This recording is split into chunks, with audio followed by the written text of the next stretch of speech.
is that your standard contract, you select a proposal, and then in 3 years, you review that, and it goes out to bid. It's just normal standard practice, so that you don't have, somebody who's in the role for 20 years without bringing in that diversity into the organization. I can tell you in regards to insurances, I normally have not done it less than 3 years apart, only because insurance companies know that, and they won't give you a price. They know that you're going to be every year going out for bid. That's not true. I negotiate on, no, that's not true. That's negotiate for a business that has 8 locations throughout the United States. We're doing our RFP process right now on our casualty, on our work comp, on our liability. We do that every year with our broker. We take all of our data, we go back out to multiple different vendors, and we go through the pricing agreements in terms of who's going to be the best vendor for that year. And we go through that every year when that renewal contract comes up. I'm in the process right now of redoing not only work comp insurance, and that's for a $100 million business. So it happens every year. You can state with the vendors what your RFP practice is. It's just a good practice that I'm suggesting to the board is that I think starting with one issue, but as you put standard practices into place, consider that for all of your vendors and put the standard language in place that says we will go through this, whatever the board agrees on, as whether 1, 2, or 3 years, but just put that standards in place going forward. If you're going to go to the efforts of revisiting this, put some good standards in place going forward for the future for the township. That was my suggestion. Technically, this comes up every year at the organizational meeting, but I think in practice, the township has decided to stay with the same vendors year after year after year. You haven't forced the RFP process to happen. Public companies are forced, under the public SEC rules, that they have to go out to get at least 3 of those vendors when you're a private organization. But I believe on the county and government levels, you have to go through that RFP process as well and look at additional vendors to make sure that there's no discrimination, no nepotism, and no other preferential treatment to certain vendors, and other vendors aren't given that opportunity to put their best foot forward to be considered for a business opportunity. Thank you. I like it. Okay. Linda? I may as well chime in. Ms. Jansen, since I think I have to concur with my fellow residents that if you're going to do it for one vendor, the solicitor, it should be done across the board. For the auditors, for the engineers, get out there, get the proposals, and the insurance and whatnot, because it just seems targeted to just do it for one. I think it should be done standard and across the board. I know being, the auditor since, on the board of auditors since 2015, even though we outsource the audit, I have consistently in the budgets and profit and loss statements seen the audit costs go up. And, these people get comfortable. They think, well, if I don't have to be competitive with my prices, I'll just raise it $2,000 or $3,000 every year. And so perhaps that would, and it's a great way, it's a good comparison. It would make our current vendors be more competitive, and it would also give outside sources an opportunity to solicit business to the township. Thank you. Good. Any other new business? Oh, no, sorry. All right. We need to vote on that. All those in favor? Aye. Aye. I have one other, it's not really new business. I apologize, I started getting a terrible cough. I was involved in the budget process last year at the very, very end, and I had a lot of questions, and I know that we had some items that coming up, things like soundproofing the room that were not considered in the budget. So I would like to propose that we begin to talk about what some of those items might be for 2019 and even into 2020 or in the future. Big capital expenses prior to the formal budget process, just so we can plan better for the future. Okay. Kevin, if you, I think you know what some of them are already, but maybe some of the other departments, if they can start providing things that are not going to happen every year, but that they will happen in the future, so we can.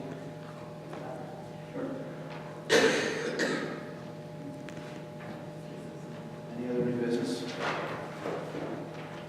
All right, public comments. Oh, sorry, there's one other. Oh, okay. Apologize. It's come to our attention that when we appointed the 2 new members of the planning commission, we failed to designate which person would be filling which slot, and we need to do that. I don't know, do you guys want to flip a coin, or? Well, Terry and I had already discussed it, and I was hoping to take Pam Harden's place, and Terry would be taking Barb Colette's place. And we were both in agreement with that, and I did that. That's the way it is, and that's the way it'll be. Simple as that. And if you're too happy, vote happy. And then we need to make that formal amendment. So the proposal is to appoint Linda Jansen to Pam Horton's unexpired term, which goes 12/31/21, and Terry Bird to take Laura Colette's unexpired term, which would expire 12/31/18. One more thing on the new business, I guess. I was invited to the fire company meeting last night. They like to know when the burn's going to be built. So we wanted to What? get the burn. The sewer stream plan. Yes. Can we expand? I'm sorry, I don't know if the sewer was talked about earlier in the meeting. Okay. So I don't know if that falls under old business, new business, or public comment. Public comment. Okay, so I'll stand here until we're ready to go. So, I need a motion then to make those appointments. So moved. I'll second. Any questions? All those in favor say aye. Aye. Any other old or new business? I just want to follow up with Terry. Do we have a plan on that? No, it's going to be done in-house. That's my understanding. Yes. I'm not personally involved, but I will say that if you've got a contractor there that's working under an NPDES stormwater permit, and that berm isn't on that permit plan, you might need to close his permit before you can build your berm. Then he has to finish Yeah. and close because they want it done. A related question. Yes. If the earth movement's all done and that's the burn's the end of it, is there a plan for when the regrading is going to be done over at Colonial Park? The Colonial Park grading is tied to extending the sewer, I'm sorry. The Colonial Park grading was designed to accept fill from the sewer project to put sewer on Fuller and Riverside. So there's more fill to go in there to do the Colonial Park project. So that's going to be probably several years. I don't Hopefully know. this spring. Okay. Bob? We were wondering that at the park group meeting. Yeah, the Colonial Park is all permitted and approved, so is the sewer project as far as permitted. But it's just a matter of getting the sanitary sewer easements and rights of way, and then authorization from the board to go out to bid. And then that project would generate the fill that would go to Colonial Park to create that plan. Bob Burns, Overville Road. I guess it's considered old business with, we're talking about, Abington, Riverside, Fulmer. I had brought up 6 months ago, if not longer, several times in between there about doing an informational so that not only the people on those 3 roads, but the rest of the township understood exactly what was going on. I've had a conversation with Carol about doing an informational. Also talked to Chuck. It's, if he didn't have something on his agenda, that could be brought into the equation. As Carol's saying, there's, I believe it's 5 homeowners that need to sign the easements. And I know you guys have been working on that for quite some time. One of the things that that's come to my attention is that there's supposed to be a benefit assessment that's associated with this new sewer line. And from the few people that I spoke to that live on Riverside, they have no idea what that benefit assessment is. So, you know, I think you'd be prudent to do the informational so that everybody understands, you know, what Carol's drawings were from a few years ago, so everybody sees what's going on, how the collection system's working, where the lines are gonna go, and, you know, whose properties they're going through, and how everybody's gonna be tied in. But then, you know, on the other side of the coin is, you know, if there's 75 homes being tied in, those 75 people are gonna have this benefit assessment done. Not only that, they're gonna have the 7405 EDU, if that's the same EDU that's gonna be used. And I believe in Carol's 537 plan, she also calls out that there might be a new sewer district for what is basically called north of Spring Mountain, which includes those 3 roads, where those people there could actually be charged more than the people across the street here that are dumping into the existing system. So, you know, if they're paying 175 a quarter, maybe Carol can give you an idea what she had in mind, you know, whether it's 200 or 250 or whatever, I have no idea.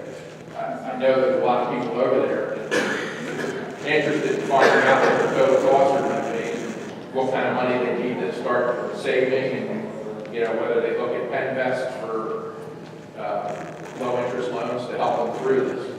So since the project's obviously going to be delayed, you know, I know Carol mentioned last week that it would be nice to get it out to bid this winter, get our best prices, so that when we're coming off in the spring, that we're ready to go. One of the other major concerns over there is on Riverside and Fuller and Abington. We've got boulders over there, you know, bigger than cars. So, you know, there's going to be more than likely a lot of change orders to move the boulders. And then, are you saying the boulders will get end up moved over to Colonial Park as well, or, you know, where are they going to go down on the pump station? We're mostly in road right-of-way, so that's going to be a ripping of rock problem. It has to be a blasting of rock, but that's in road right-of-way, so we'll deal with a boulder if we encounter it. But yeah, but it's all under the road right-of-way. It's not going across the surface like what you have across the street there. Chuck? Chuck Geiser, North Martin, I just want to clarify, Bob mentioned my name. He did ask me about informational, and my response to him is that this is a municipal public works project, and it's not for the planning commission to have a presentation. That would be done, the board would approve something like that to happen. It's not the planning commission that would approve asking that. That was communicated to Bob on several occasions. If I could add to that, I agree with you, Bob. I think we really do need a public presentation to explain the sewer plan, how it works, how people are connected. I guess I was hesitant to charge forward or even talk to the board about that until we had all the puzzle pieces in place, because half the question is, when's it going to happen? And I don't have that answer until those easements are established. So I think my guess is that the board would rather have those easements in place and have us starting to put this together towards a bid and then do an informational for everybody, but I don't want to speak for the board. Well, that's the way it should be done, because we'd be putting the cart ahead of the horse with the people. Well, wouldn't we have to have the benefit assessment to be able to do that? I mean, the people, you know, possibly aren't going to sign, those 5 people aren't going to sign if they don't know what the benefit assessment's going to be for them. I mean, if you divide 75 homes into 2.6 million, it's $35,000 each. So is it the full 35,000? Is it a third of that? What is it? You know, if it's 35,000 and you add 7,500 for the EDU, next thing you know, you're at 42.5. You haven't even got the lateral coming to the edge of the road tying into their house. So they could be looking at $50,000-$60,000, you know, in the long run. So I think they need to know that prior to. And the other part of the equation, why I brought this up as old business, is because as soon as we get the public comment, there's going to be quite a bit of comment about the loan and the monies for that. So, you know, it almost seems like we have to kind of feed this together now, because it helps you guys, because you guys have no idea what the benefit assessment is yourselves. How can you make it intelligent? Is it, We didn't even come up with one. That's what I don't know where this come out. So I just, don't know where you're coming up with this $50,000-$60,000. what's that? Where are you coming up with 50 or 60? Well, like I said, You're starting rumors that I do not want to hear started, okay? I'm not starting any rumors. Well, yes, you are. $50,000-$60,000 would never, it would never cost somebody that. Never. Well, how much is the benefit assessment? Don't worry about the benefit assessment. It was $7,400 for the tie-in, okay? That's for the EDU. That's for their time. Okay, All they have to do then is go from their lateral to their house at their cost. right, And I'm going to tell you, it's probably around $5-6 grand to do that. okay. Okay? I've done too many of them. So there's not a benefit assessment, so the As of 537 right plan. now, there isn't. Well, you can't bring it up after the I fact. mean, we didn't even discuss it. It's in the 537 plan. Okay, but we didn't discuss it. So that's what I'm saying. You're bringing it up. We didn't warn. Okay, so there's been, this thing's been in the planning process for a decade. There's a lot of work that's already been done as far as planning it out. There's really a lot of people that have questions. I do not see the benefit of putting off, having some kind of an informational to keep the people up to snuff on what's going on, if we have to have an informational preliminary to let people know where we are at this point. It's going to answer the questions that they have at this point. Right now, people are at the edge of their seats, wanting to know answers. And often we run into trouble because we make sure that every little detail of some kind of project is all worked out, and then we tell the residents about it, and they get all mad because they say, well, we weren't informed, we weren't kept up to date on anything, you just do stuff and then you tell us about it at the last minute. Wouldn't it be good public relations to keep the people informed in the meantime? I'm not disagreeing with you, but the thing is, we're not doing nothing right now because if you bid that out right now, you'll have double the amount. I'm not talking about bidding it out, I'm talking about just letting people know what the current status is, the current plan. You know, We've the told original plan happened 10 years ago, and the people are just now finding out that it's going to happen for them. everybody knows up there, they all know. I don't know why they're saying they're just finding out. We don't know a thing. That's the best numbers I've heard in a long time. We told these real numbers. Nobody's telling us anything. Well, it seems like a lot of them on Fulmer Road know it. I don't know where you're at. I don't go to Bavington, and I have to hook into Riverside. You're on that.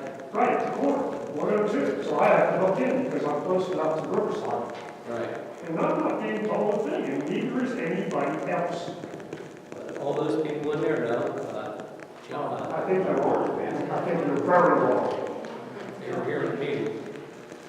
So, We know nothing. We don't know when anything's going to happen or what it's going to we'll cost. make sure we get something out to you, Thank okay? you. We did have a public meeting, when was that, back in 2013, and that was front and center as part of that public meeting, and the group was full, as I remember. Yes. It was All about August that 6th of 2013 was the public hearing for the Act 537. But the sewer expansion was another refresher. All right. Yeah. There might be some new homeowners.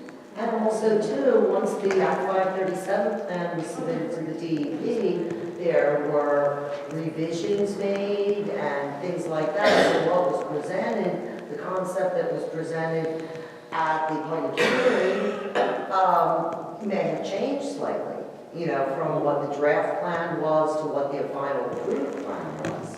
Okay, all this changed. I don't know, although I have it with me, Kelly Baldwin of the, This is exactly what gets everybody upset. Like well, Bob saying it's going to cost 50 to 60,000. Apparently, what's going on. Well, that's why we're trying to find out And what keep the people cost is. updated, then they wouldn't be all riled up. Water, let's see. We're gonna afford 13 to 38. There's some things about pending reports, things. So what we'll do is we'll schedule a meeting, These we'll were let everybody things know. requested by DEP to be changed on the draft plan. So it was, I don't think the actual concept of it was changed, nothing with the lines and where they're gonna run, but the original plan did have connections all throughout the R1 area, and this map had to be removed. It's Exhibit 2. It's not on your website because none of the exhibits or dependencies are on there. But all this area that's shaded green with the sewer boundary map, this is an incorrect map. And yet, the Act 537 plan still has all these green areas being connected. Or, well, it's under the Rural Resource Conservation, and when the DEP addressed that, saying that, you know, you're not supposed to have infrastructure in that area, it was just, well, they would be subject to additional future sewage planning. And that's how it was, For so. the future, but the lines haven't changed going up Fulmer and No, I don't So need that that's section. where it is. That's true. All right, what we'll do is we'll authorize a PowerPoint type meeting here, okay? And we'll let everybody know in December, how's that? All right? We'll set it up. Mark? It's gonna be really nice to be able to do that kind of thing when we get the acoustics and get the overhead projector in here. I mean, it's gonna be really beneficial for you guys to have those tools to keep people informed so that they can't say they're being kept in the dark. Just in the heat, yeah, apologies about the heat in here. We won't be in the dark.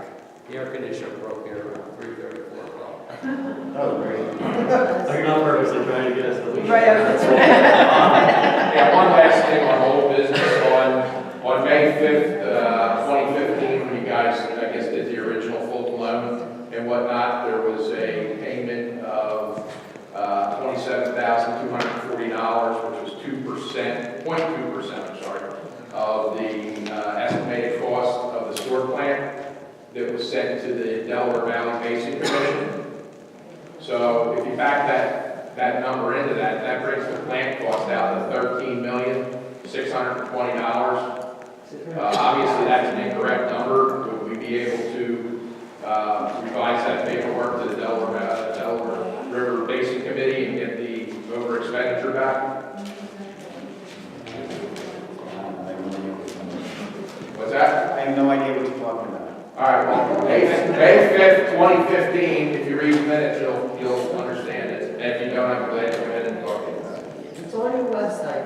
It's from the 5/15 meeting minutes. It's when he's talking about the self-liquidating debt report, getting the permit from the Delaware River Basin Commission, and also when Mr. Peck of Concord Financial gave the presentation, the excellent financial presentation about our loan at Fulton Bank. So it's right on the